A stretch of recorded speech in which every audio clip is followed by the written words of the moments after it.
बंगाल की राजनीतिक लड़ाई फुचके और लूची पर आ गई है। कल ममता बनर्जी ने अमित शाह को लूची और फुचके पर एक चुनौती दी थी। ममता ने कहा था कि फुचका खाने की क्षमता नहीं है, लूची खानी चाहिए। आज हमने बंगाल के लोगों से बात की और पूछा कि बंगाल में कौन लूची है और कौन फुचका। चुनाव में कौन जीतने वाला है, लूची या फुचका? सुनिए आप, लोगों ने इस पर हमें जवाब किया।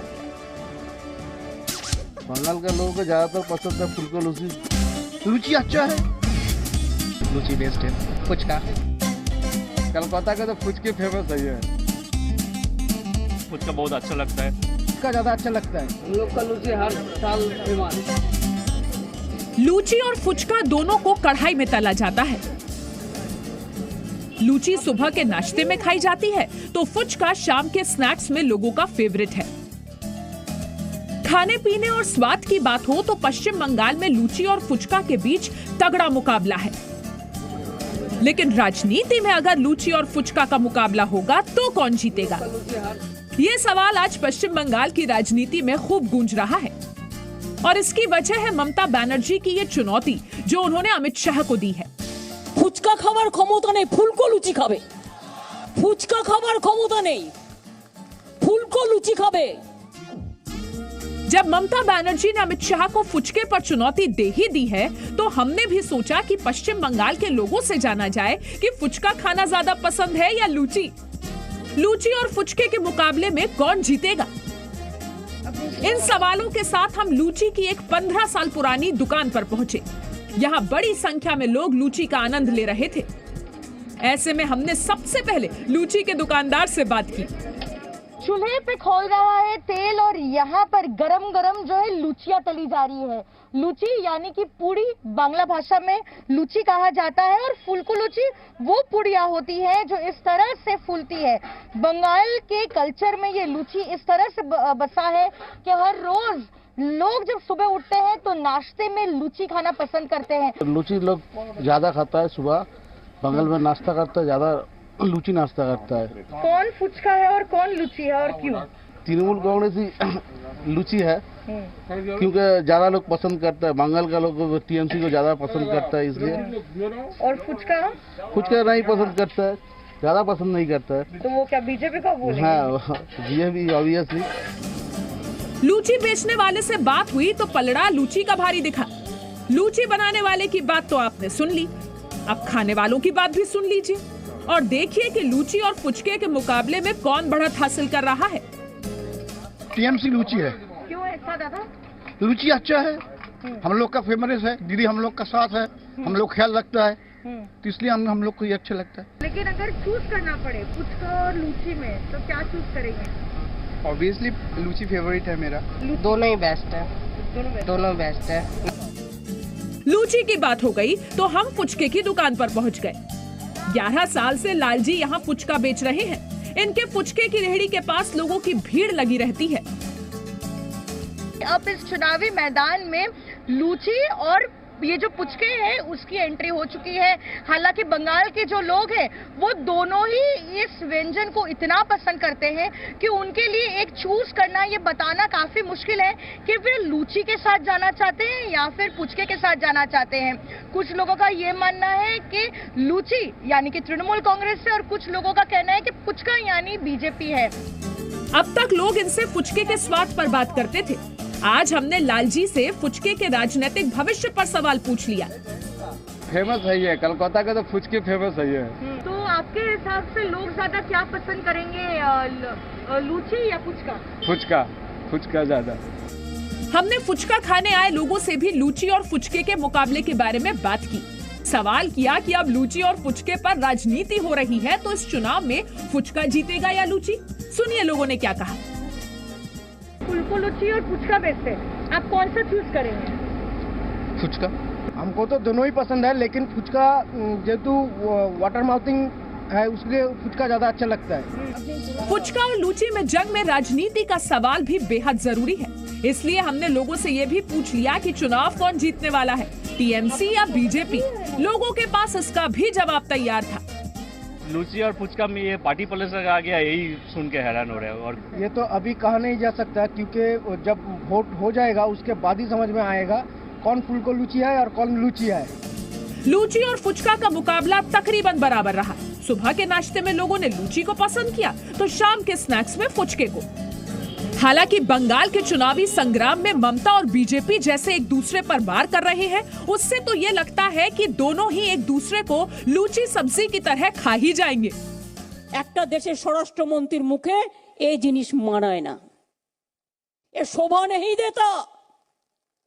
प्लीज अंडरस्टैंड, आपका भाषा में मैं कह रही हूं, आप मेरे को गाली दे सकता है लेकिन आप मेरे को इग्नोर नहीं कर सकता है। यही चीज है, ये आपको वो समझना चाहिए। फुचका खावर क्षमता नहीं, फुलको लुची खावे। ममता सरकार भतीजे कल्याण के लिए प्रतिबद्ध है। उनका दिन रात ध्यान एक ही चीज में है कि कब मेरा भतीजा मुख्यमंत्री बन जाए, कब मेरा भतीजा मुख्यमंत्री बन जाए। अब जब चुनाव करीब है तो ये देखना भी दिलचस्प होगा कि फुचके के पानी की तरह विरोधियों के दांत कौन खट्टे करता है, बीजेपी या टीएमसी। कोलकाता से पूजा मेहता, जी मीडिया। लूची और फुचके पर ममता बनर्जी अमित शाह को चुनौती तो दे रही हैं, लेकिन उनकी पार्टी के सामने जो चुनौती सबसे बड़ी है वो है बागियों को रोकने की। टीएमसी के राज्यसभा के सांसद दिनेश त्रिवेदी ने आज राज्यसभा में ही अपने इस्तीफे का ऐलान कर दिया।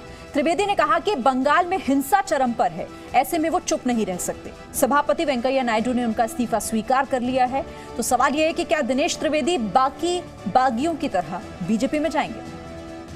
मेरी आत्मा की आवाज आज ये कह रही है, और वो स्वामी विवेकानंद जो कहते थे, arise awake and stop not till the goal is reached.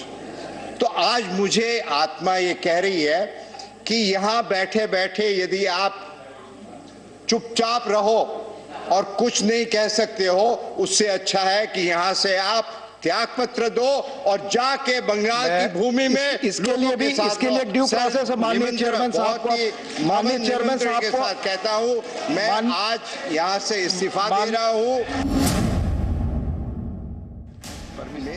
आज राज्यसभा की कार्यवाही चल रही थी और टीएमसी के सांसद दिनेश त्रिवेदी ने इस्तीफे का ऐलान कर दिया। बंगाल की राजनीतिक तस्वीर को देखें तो कुछ नया नहीं है।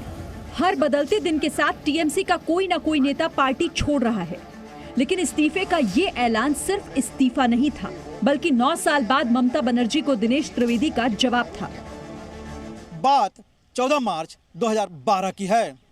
बतौर रेल मंत्री दिनेश त्रिवेदी ने अपना पहला रेल बजट पेश किया था, लेकिन रेल बजट में उन्होंने रेल किराया बढ़ा दिया था।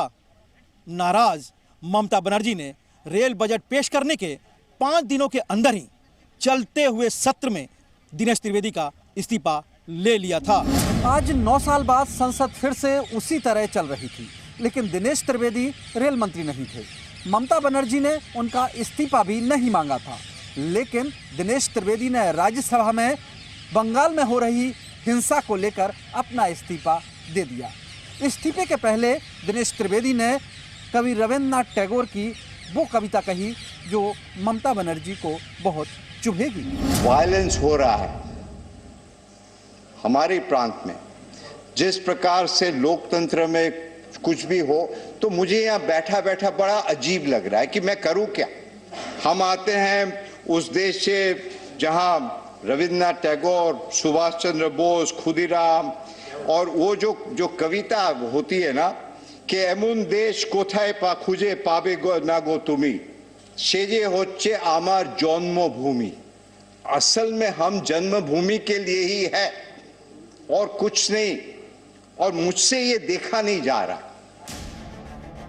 दिनेश त्रिवेदी ने इस्तीफा दिया तो बंगाल में सत्ता परिवर्तन में लगी बीजेपी ने तुरंत उन्हें हाथों हाथ ले लिया। बंगाल बीजेपी के प्रभारी कैलाश विजयवर्गीय ने उन्हें बीजेपी में आने का न्योता दिया। दिनेश जी ने टीएमसी से इस्तीफा दिया है, पर अभी हमसे कोई चर्चा नहीं हुई है, पर यदि वो भारतीय जनता पार्टी में आएंगे तो हम उनका स्वागत करेंगे। लेकिन क्या दिनेश त्रिवेदी बीजेपी में शामिल होंगे? हमने जब उनसे ये पूछा तो सुनिए उन्होंने क्या कहा। आप जाएंगे सर बीजेपी में? आप विचार करेंगे, ये तो कह सकते हैं जी न्यूज़ पर। क्या होता है तो विचार, पहले हम अपने आप पे तो चले जाएं, क्योंकि अब तक तो जकड़े हुए थे ना, पहले अपने आप को फ्रीडम मिले। दरअसल दिनेश त्रिवेदी का पार्टी छोड़ना ममता बनर्जी को कितना नुकसान पहुंचाने वाला है, इसका जवाब शायद तुरंत ना मिले, लेकिन पिछले 2 से 3 महीने में अगर लिस्ट देखें तो टीएमसी के कई बड़े नेता बीजेपी में शामिल हो चुके हैं। फिर चाहे वो पूर्व मंत्री राजीव बनर्जी, पूर्व विधायक वैशाली डालमिया, पूर्व मंत्री शुभेंदु अधिकारी, पूर्व सांसद सुनील मंडल, पूर्व विधायक मिहिर गोस्वामी जैसे बड़े नाम हैं। ऐसे में सवाल यह है कि देर सबेर क्या दिनेश त्रिवेदी भी बीजेपी में शामिल होंगे? क्या इसीलिए उन्होंने अपने इस्तीफे में राज्य में हिंसा का मुद्दा उठाया है? जब संसद में सेशन चल रहा था तब उन्होंने अपना इस्तीफा का जो है ऐलान कर दिया। उन्होंने ये कहा कि उन्हें बेहद घुटन फील हो रही है और जिस तरह से पश्चिम बंगाल में वायलेंस का दौर चल रहा है और लगातार हिंसा हो रही है, तो वो इस पद के साथ नहीं रह सकते हैं और राज्यसभा के एमपी के तौर पे वो रिजाइन कर रहे हैं। अटकलें लगाई जा रही कि दिनेश त्रिवेदी बहुत जल्द बीजेपी में शामिल हो सकते हैं। कोलकाता से कैमरा पर्सन फेलिक्स चौकीनाथ के साथ पूजा मेहता, जी मीडिया। तो एक के बाद एक नेताओं का पार्टी छोड़कर जाना ममता बनर्जी के चुनावों से ठीक पहले उनके लिए एक चिंता का विषय तो है।